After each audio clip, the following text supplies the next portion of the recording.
Assalamualaikum warahmatullahi wabarakatuh. Kembali dengan saya di channel Fauzia Faki.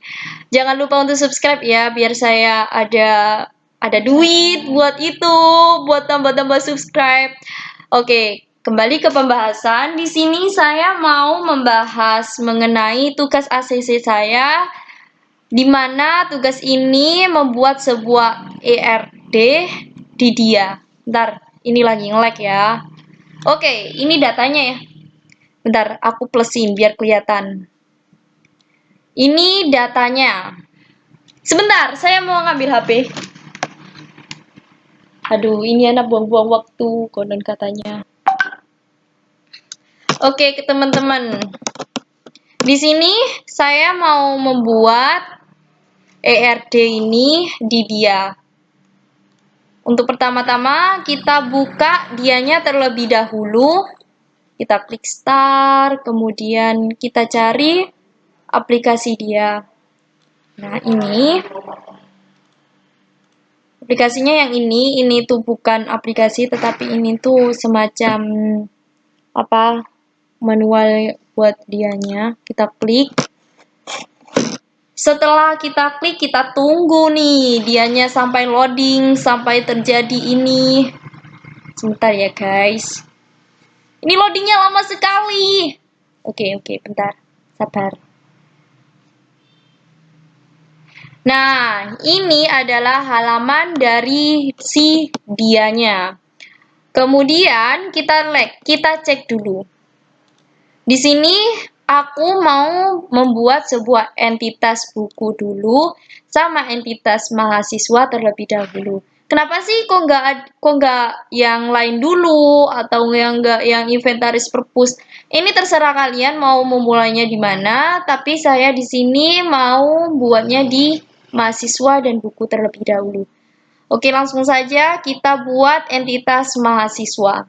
Di sini untuk membuat entitasnya tinggal kita klik yang kotak ini, tinggal kita klik menggunakan dengan nama entitas mahasiswa. Kemudian untuk ini tuh namanya itu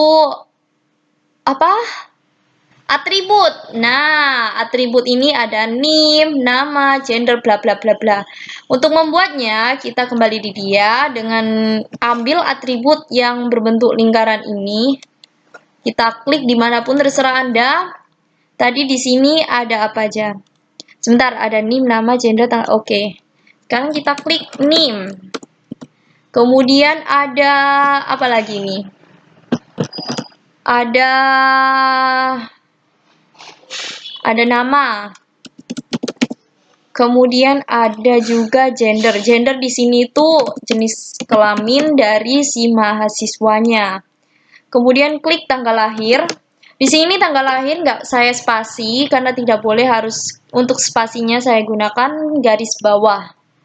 Tanggal lahir, kemudian atribut alamat, buat alamat dari mahasiswa tersebut.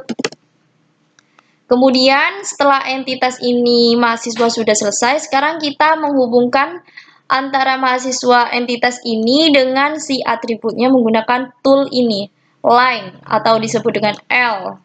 Kita tinggal tarik dari mahasiswa ke NIM.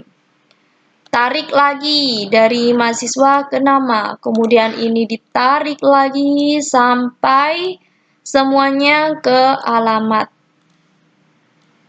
Nah, ini entitas dari mahasiswa bersama dengan atributnya. Kemudian untuk primary key-nya yang mana? Nah, primary key-nya itu adalah sebuah NIM, kemudian ada ini primary key-nya itu NIM.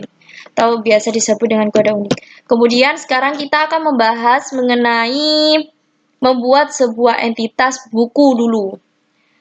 Untuk relasinya nanti saja, buku dulu saya buat entitas seperti tadi, seperti mahasiswa di sini. Saya kasih nama buku. Buku di sini kalian terserah ya, mau bukunya ini panjang atau kecil. Kalau mau panjang tinggal diginiin, atau mau panjang seperti ini, terserah kalian. Saya maunya segini saja. Kemudian di situ ada entitas ID buku dan juga ini saya lihatnya di HP ya, biar nggak bolak-balik tuh ke apanya, ke ini, ke yang ini nih, ke praktikumnya tadi tuh. Kemudian seperti biasa buat atribut ID buku. Kemudian buat lagi atribut nama dari bukunya.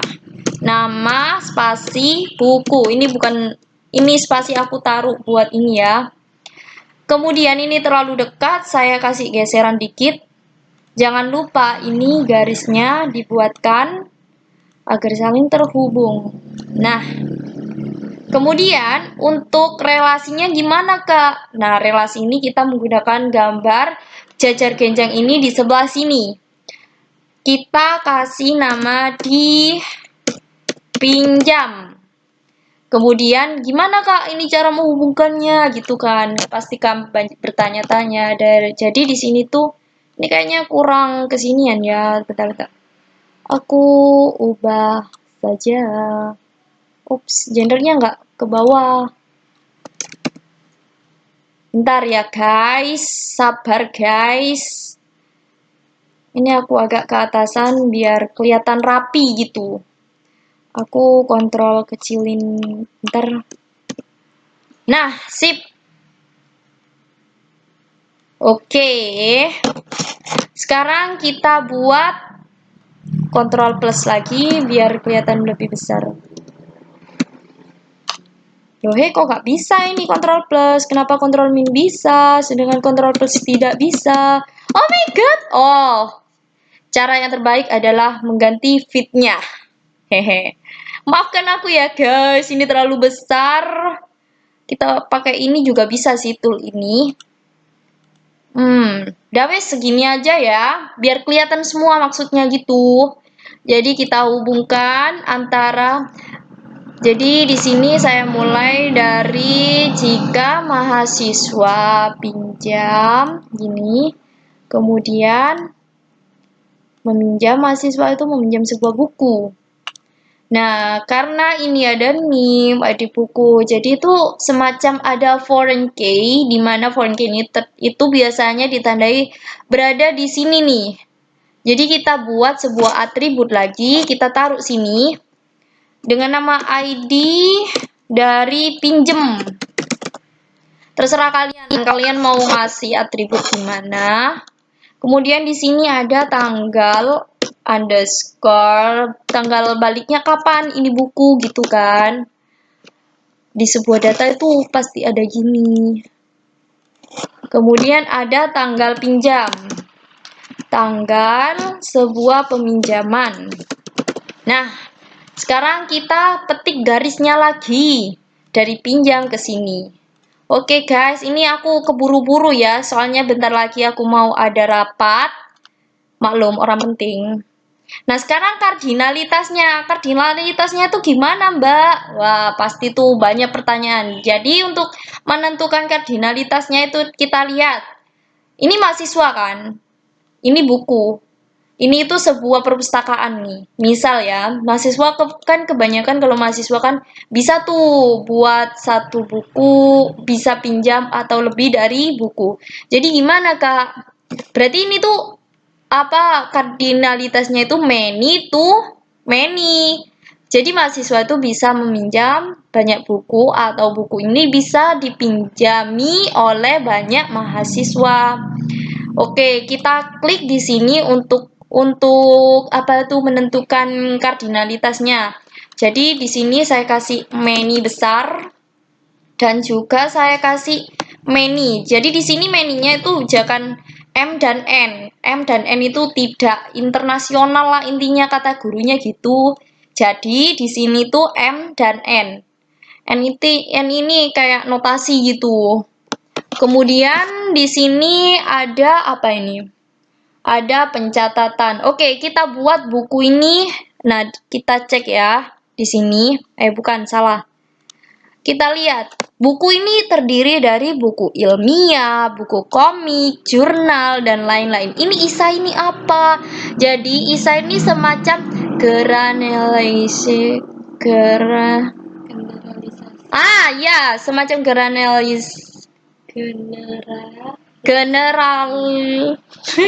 Intinya itu saya klik di sini ya, guys. Kalian baca sendiri tulisannya gimana.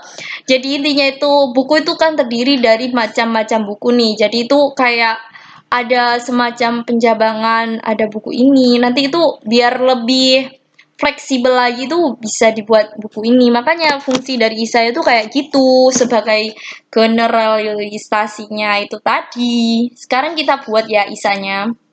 Bentar. ISA, mana ISA? ISA ini itu dari ini ya.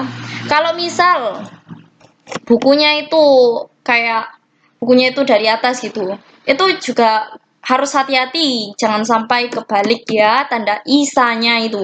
Sebenarnya ISA itu ada kepanjangannya, cuman saya lupa, guys. Maklum, udah tua. Oke, sekarang kita lihat ada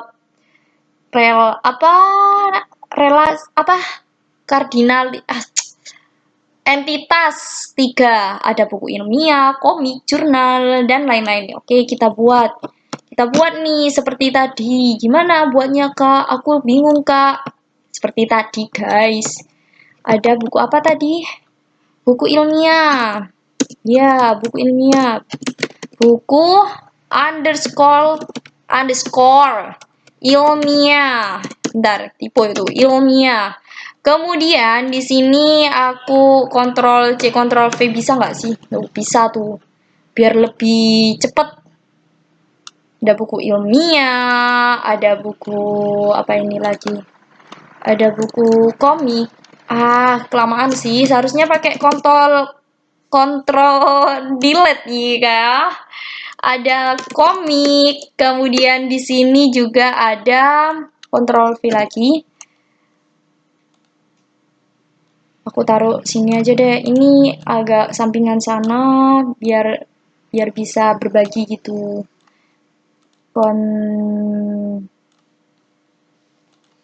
Oke, kemudian di sini dari buku ilmiah ini terdapat atribut namanya ISBN, tahun, dan lain-lain. Oke, sekarang kita buat di sini ISBN. ISBN itu semacam tahun atau apalagi tuh. Kemudian ada tahun terbitnya kapan nih buku. Perlu ya seorang ilmiawan itu untuk mengetahui sebelum mengambil itu tuh. Oh my god, tambah kecil guys, gak apa-apa, biar lebih paham nanti. Kemudian di sini juga ada penulis dari si buku. Penulis. Sebentar, ini aku pengen agak kesampingan sini sih, biar kelihatan panjang gitu loh. Bentar ya guys, bentar. Oh my god, jam berapa, Lip? Oke guys, di sini tuh sudah 3 itu. Sekarang kita buat yang buku ilmiahnya. Wis Ctrl C Ctrl V aja biar cepet. Megat. Bandicamku aktif kan? Halo. Oh iya dong, aktif dong. Ctrl C Ctrl V lagi. Kemudian di sini aku taruh di buku ilmiah. Biar cepet gitu loh, nggak ngeklik. Itu apa coba tadi? Kenapa seperti itu? Jadi di sini tuh tinggal gini.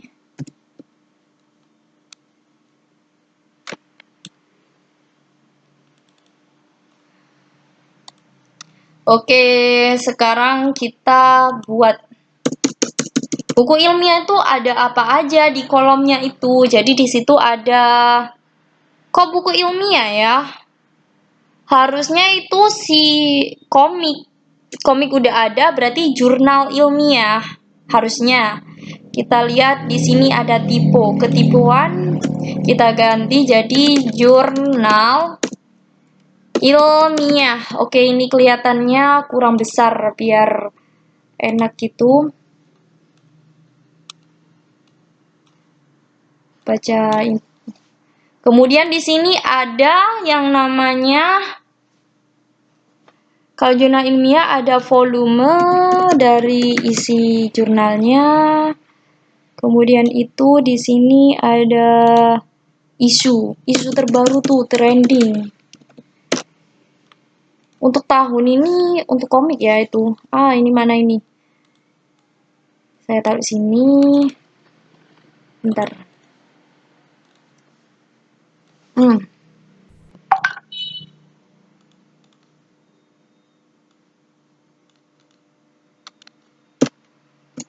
Kalau komik itu ada volume juga.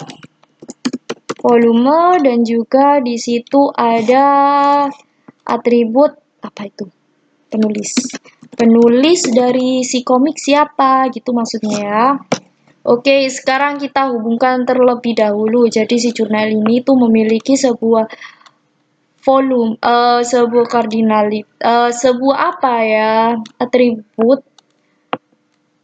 Nah, terus ini untuk cabangnya gimana kakak? Yaitu tadi jadi si buku ini tuh terdapat dari 3 kolom. Ada kolom buku ilmiah, kemudian ada kolom buku komik. Nah, untuk menghubungkan dari buku ke ini. Oke, dari sini udah clear ya. Bentar.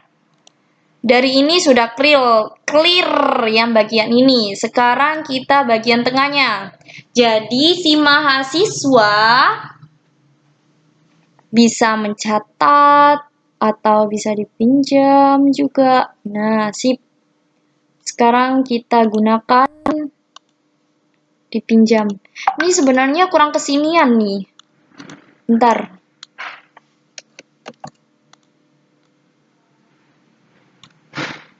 My God, gak kebaca tuh.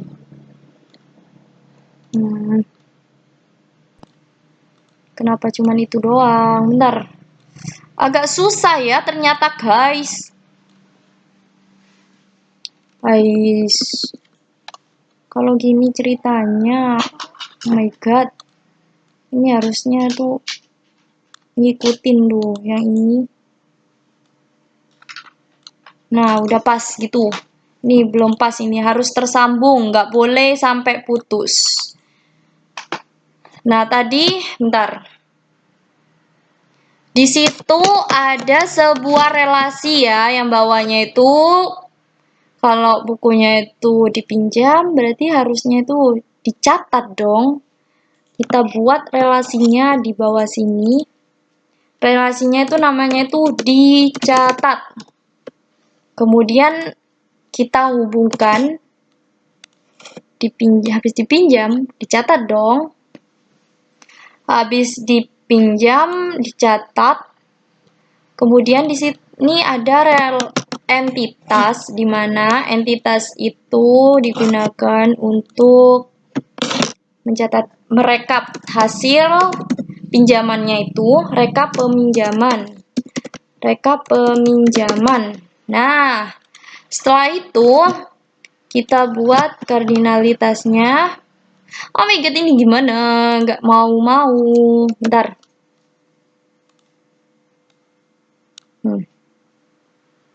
Nah, di sini kemudian ada juga relasi yang direkap.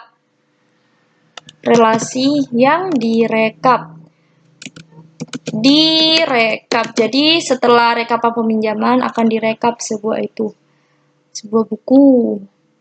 Kemudian di sini dipinjam dengan rekapan peminjaman ini tuh terdapat sebuah disnatali sama apa namanya itu derajat atau biasa disebut dengan kardinalitas. Kardinalitasnya di situ many to many ya. Jadi rekapan ini dulu.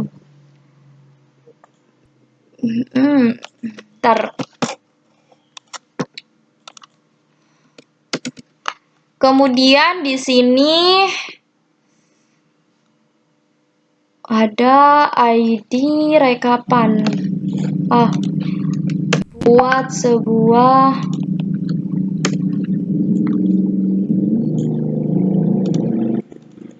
kenapa saya TF gagal? Kenapa? Saya tidak tahu lah.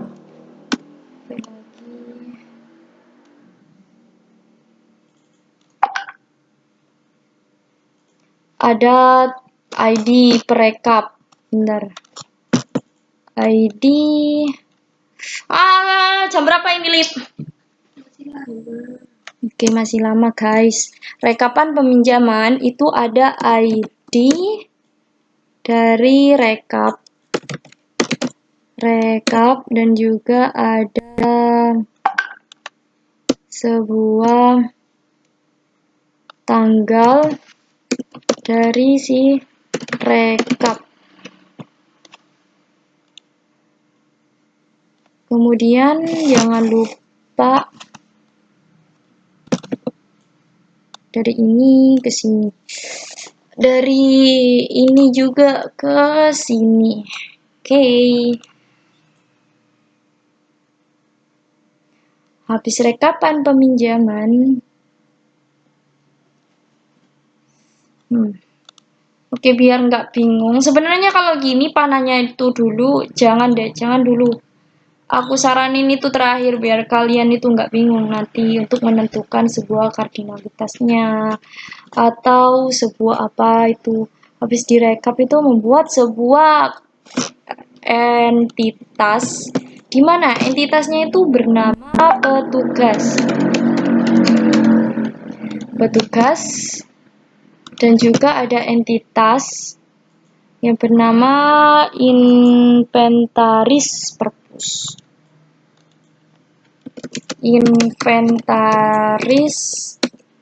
perpus. Kemudian di sini itu ada sebuah relasi yang menghubungkan antara inventaris dan juga petugas. Namanya itu inventaris itu akan mendata. Wadaw, ini lemot ya guys. Ya Allah, ini kenapa lemot sekarang? Kok gak nanti ae?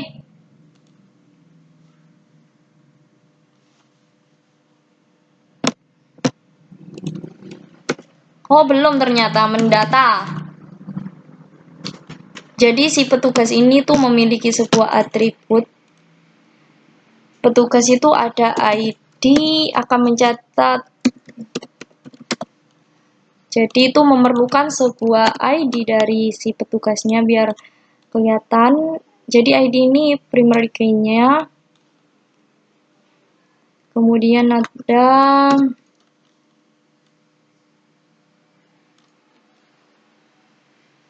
ada nama dan juga ada alamat dari petugas tersebut.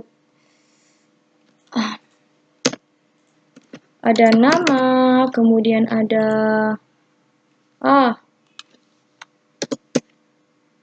alamat. Ini bukan nama buku ya, hasil Ctrl C Ctrl V tadi. Ada nama, ada alamat, ada ID dari petugasnya. Jangan lupa. Bentar ya guys, ini ada yang manggil. Sebentar, udah 23. Oke, tadi barusan saya ada masalah. Sekarang kita lanjut ya. Bentar, saya giniin biar mudah. Kemudian di sini mau membuat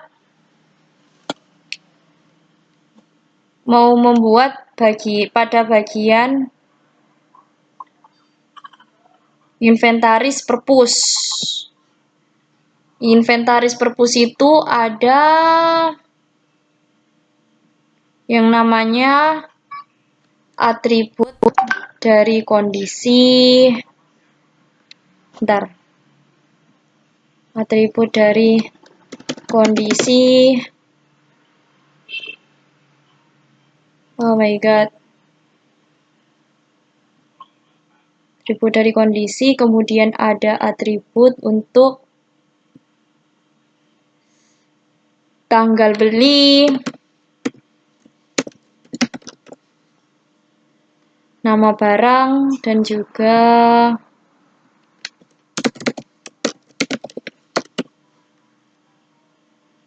ID barang.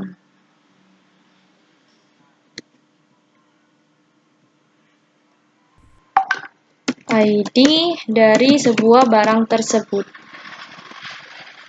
Jadi di sini saya buat tandanya dulu.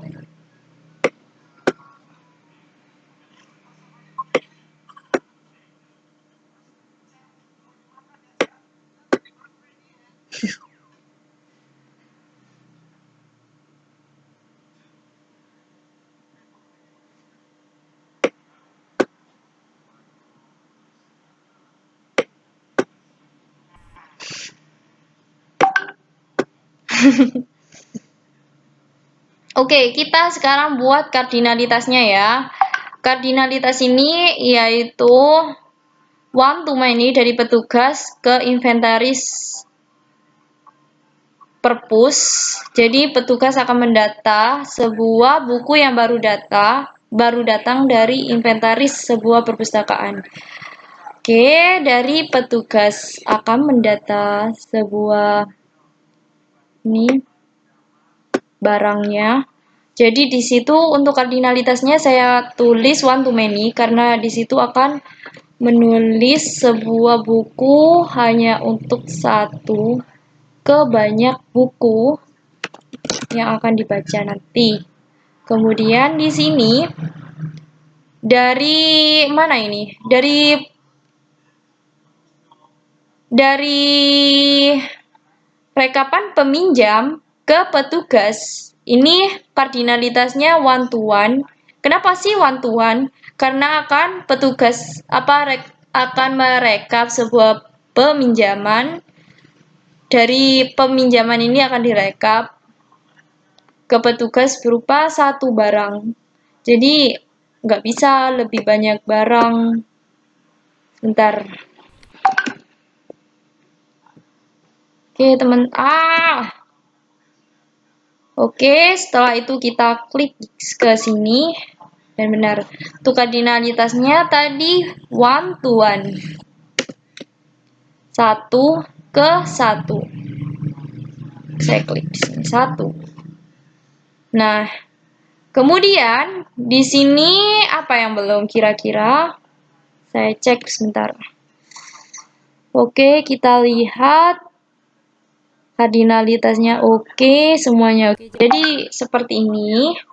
Di sini saya mau menjelaskan di sini kenapa sih kok bisa kotak di sebelah sini. Jadi itu kotak itu dikarenakan ada entitas bertemu dengan entitas di mana relasinya itu saling berhubungan di sini. Gitu ya maksudnya. Jadi bisa aja membuat kotaknya itu secara langsung. Ini apa ya? Penasaran. Oh, bukan kotak. Bisa buat kotak delete. Kotaknya bukan di ini, bukan di proses itu, bukan di entitas, tapi proses, tapi dari sini. Dari sini ke sebuah peminjaman mahasiswa. Tunggu. Ini kotaknya cuman separuh ya.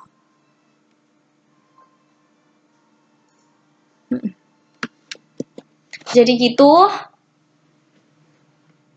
pembahasan dari saya. Kotaknya ini saya lupa kotaknya antara ini dengan ini. Saya bingung. Jadi ini cara membuat sebuah ERD dari sini ke sini itu menggunakan dia. Sekian dari saya selaku pemateri di sini akan undur diri. Wassalamualaikum warahmatullahi wabarakatuh. Oh iya, jangan lupa dilihat sampai akhir biar nanti nggak salah paham. Oke, jangan lupa subscribe. Dadah.